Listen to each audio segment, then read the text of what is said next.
এখানে হচ্ছে ডেভিডের বিরিয়ানি। বিরিয়ানি রান্না একদম ডান।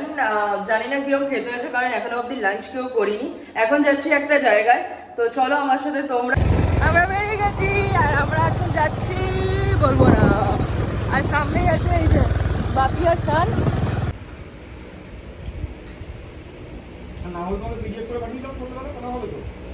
Morning everyone, this is Lipika and welcome to my channel.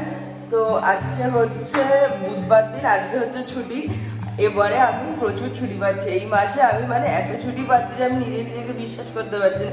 আর সব থেকে বেশি বিশ্বাস করছি না তো মা তো ভাবতেই পারছি না এত ছুটি আমার বৌমার। তো আজকে রামনবমীর জন্য ছুটি, ডেভিডের ছুটি নেই। আমি এ বাড়িতে ওই জন্য এসে গেছি কালকে রাতেই একদম বাক্স প্যাটরা নিয়ে। তো সকালবেলা ঘুম থেকে উঠতে একটু দেরি হয়েছে, এখন অলমোস্ট 10টার কাছাকাছি বাজে। এখন একটু চা আর কফি খেয়ে নেবে, তারপর ব্রেকফাস্ট করে আজকে বেরোবো একটা জায়গায়। চলো।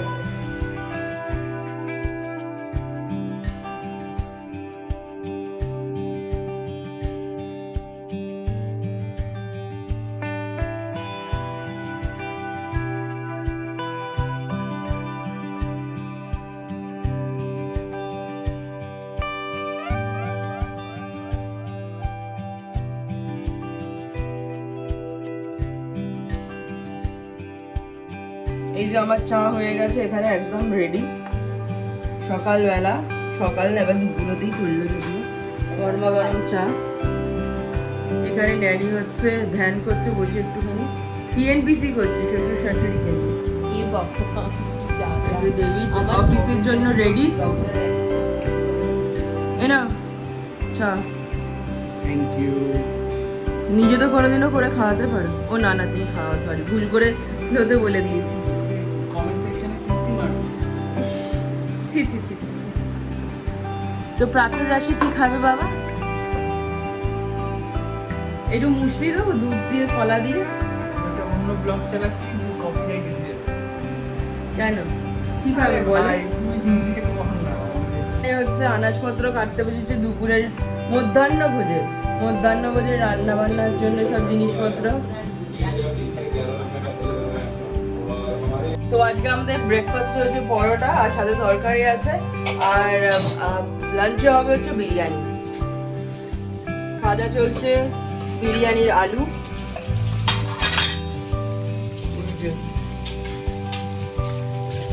আলুটা হতে থাক, ভাবলাম যে কড়াইতে তেলটা গরম করতে দিয়েই দিই, আর সাথে সাথে মাংসটাও আমি বানিয়ে নিই। আজকের মুডটা আমারই আছে বিরিয়ানি রান্না করার, কারণ এর আগের বার যখন বিরিয়ানি আমি বানিয়েছিলাম একটু ড্রাই হয়েছিল।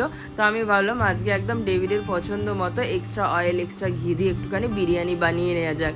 তো নর্মাল একদম চিকেন আমি রান্না করি, ফোড়নে দিয়ে দিয়েছিলাম গোটা গরম মশলা, তেজপাতা, সাথে ডেলি মশলা যেরকম পেঁয়াজ, আদা বাটা, রসুন বাটা দিয়ে। আর আমি বিরিয়ানি রান্নার ক্ষেত্রে হলুদটা আর টমেটোটা একদম অ্যাভয়েড করি। আর মশলার মধ্যে দিয়ে থাকি লঙ্কা গুঁড়ো, যদি একটু কাশ্মীরি লঙ্কার গুঁড়ো থাকে সেটাও দিতে পারো, সেটাতে কালার মাংসে খুব ভালো আসে। জিরে গুঁড়ো আর ধনে গুঁড়ো। আর আমি যেটা এক্সট্রা অ্যাড অন করি চিকেন রান্নার ক্ষেত্রে বিরিয়ানির, তো বেশি করে আমি গোলমরিচের গুঁড়োটা দিই, আর বেশি করে একটু গরম মশলা ফ্লেভার দিয়ে থাকি। আর নুন চিনি যেরকম নর্মাল। মাংসটা একদমই মানে বরফ ছাড়ছিল না, তাই আমি ওই অবস্থাতেই দিয়ে দিয়েছি, জানি গলে তো যাবেই। আর বিরিয়ানি রান্নার ক্ষেত্রে আমি মানে টমেটো আর লেবুর পরিবর্তে টক দইটা বেশি করে একটু ইউজ করি। মাংসের সাথে সাথে পাশাপাশি আমি একটুখানি বেরেস্তাও বানিয়ে নিয়েছি। এখানে আমার চিকেন রান্না করা হচ্ছে, বারিস্তাটাও ভেজে নিচ্ছি। এবার ন্যানি আর আমি খাবো একটুখানি জল দেওয়া ভাত, আগের দিন রাতে জল দেওয়া ভাত। আর ওটার সাথে না, যখন আমরা মামা বাড়ি যেতাম আমরা খেতাম কি মাছ ভাজা টাজা দিয়ে পেঁয়াজ লঙ্কা। আমার মুখে এখনই জল চলে এসছে। পেঁয়াজ লঙ্কা কাসুন্দি ফাসুন্দি মাখিয়ে হেভি লাগতো খেতে। বাট মাছ ভাজা এখন করা সম্ভব না মাছ থাকা সত্ত্বেও, কারণ একদম ডিপ ফ্রিজে আছে, পুরো একদম শক্ত হয়ে আছে। চিকেনটাই অনেক কষ্টে, বুঝতেই পারলে যে অনেক কষ্টে আমি গলিয়েছি, বরফ ছাড়িয়েছি। তো এখন ডিম ভাজা করবো, তিনজন যেহেতু খাবো, 3খানা ডিমের একটা ডিম বানাবো। ডিম ভাজা করে একদম আমার মুখের মধ্যে একদম কি বলে একদম লালা এসে যাচ্ছে। মাও বলেছে আমিও খাবো, কিন্তু ঠিক আছে ঠিক আছে, চলো এখন ডিমটা ভেজে নেওয়া যাক।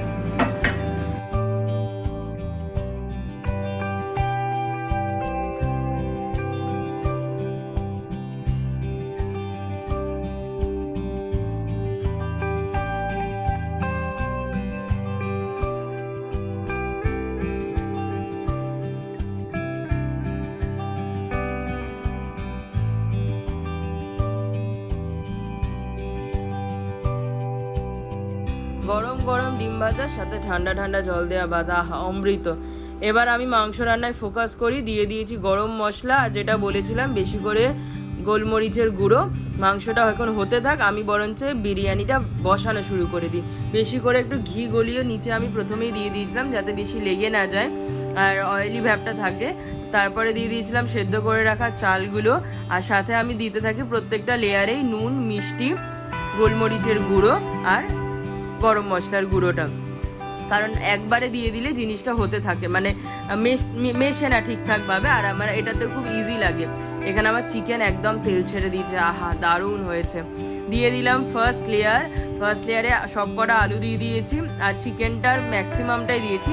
আলুটা মিডিলে দিই, কারণ আলুটা তাহলে আরও মানে ধিমি আছে সেদ্ধ হতে পারে, তো সফটনেসটা আলুর বেড়ে যায়। নেক্সট লেয়ারের মধ্যেও আমি একে একে এবার ভাত দেওয়ার পর নুন, চিনি, যা মশলা দিই সেগুলো দেবো। দেওয়ার পরে আর যেইটুকুনি মাংস ছিল সেই মাংসগুলোও দিয়ে দেবো। দেওয়ার পরে ওপরে আর একটা লাস্ট রাউন্ডের ভাতের প্রলেপ দিয়ে তারপরে আলাদা যে সমস্ত মশলাগুলো আছে সেগুলো আমি দেব। প্রথমে দিয়ে দিয়েছি একটুখানি কালার আমি একদম অল্প দিয়েছি, আর এটা কেওড়া ওয়াটার আর গোলাপ জল দিয়ে আমি কালারটাকে ভিজিয়ে রেখেছিলাম। এখানে হচ্ছে ঘি গরম চলছে, লাস্টে দিয়ে দিলাম একদম দুধ, বেরেস্তাটাও দিয়ে দিয়েছি, আর দিয়ে দেবো গরম গরম ঘিটা। উফ, সব মিলিয়ে বিরিয়ানি কিন্তু আমার একদম তৈরি। বিরিয়ানি হচ্ছে একদম রেডি। এটা হচ্ছে এখন দমে দেওয়া হবে আধ ঘন্টার মতো, আধ ঘন্টায় বিরিয়ানি একদম রেডি হয়ে যাবে। দেখা যাক কি হয়। আমার মনে হচ্ছে নুনটা একটু কম, আমি ভয়ের চোটে নুন কম দিলাম, দেখা যাক কি হয়। বিরিয়ানি রান্না একদম ডান। জানি না কিরকম খেতে হয়েছে, কারণ এখনো অব্দি লাঞ্চ কেউ করিনি।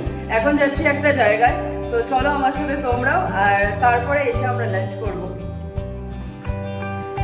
আমরা বেরিয়ে গেছি, আর আমরা এখন যাচ্ছি বলবো না, আর সামনেই আছে এই যে বাপিয়া শান।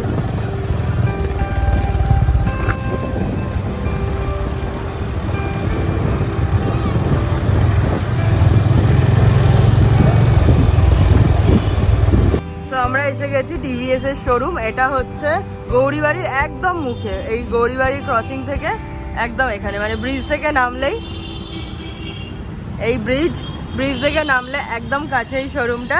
তো বুঝতেই পারছো এখানে দেখে যে হ্যাঁ, বাপি নতুন একটা স্কুটি কেনা হচ্ছে, মানে যেটা ছিল অ্যাক্টিভা। এই যে বাপির অ্যাক্টিভা, এটা চেঞ্জ করে বাপি একটা নতুন স্কুটি কিনছে। তো চলে যাওয়া যাক।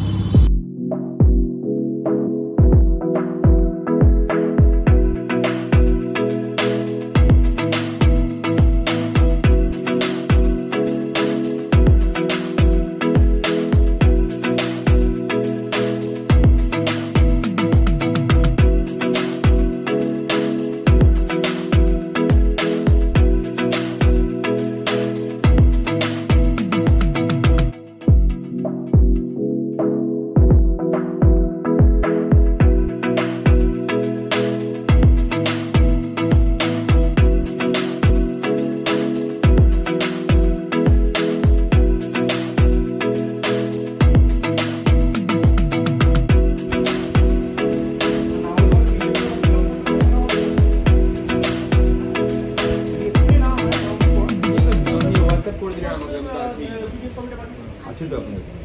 আমি সকালে দেবো ডেটটা মার আজ কত বল 17 এসে গেছি, বাপি খেতেও বসে গেছে।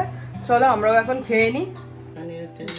এই যে বিরিয়ানিটা খোলা হয়েছে, দেখে মনে হচ্ছে দারুণ হয়েছে।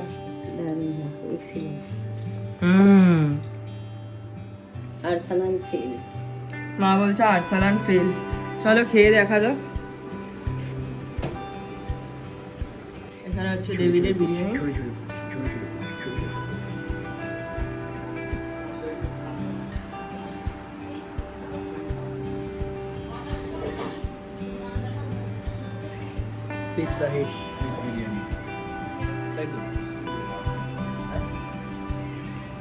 গরমকে হারাও বিরিয়ানির সাথে। দাঁড়া, গরম তো খেতে দে। কেমন হয়েছে? আমি সত্যি ভালো বললাম তাই গলায় এমনি সুরুত নেমে যাচ্ছে, সুরুত কোনো শুকনোর ব্যাপারই নেই, মাংস ঘুরে যাচ্ছে। ডেভিডের এই বকবক তো চলতেই থাকবে। বিরিয়ানিটা সত্যি ভালো হয়েছিল খুব খেতে। আর ব্লগটা আজকে এখানে এন্ড করলাম। কেমন লাগলো ডেফিনেটলি কমেন্ট করে জানিও। ভালো লাগলে একটা লাইক করো। দেখা হচ্ছে খুব শিগগিরই আরও একটা নতুন ব্লগের সাথে। সবাই খুব ভালো থেকো, সুস্থ থেকো আর সকলকে অনেক অনেক ভালো রেখো।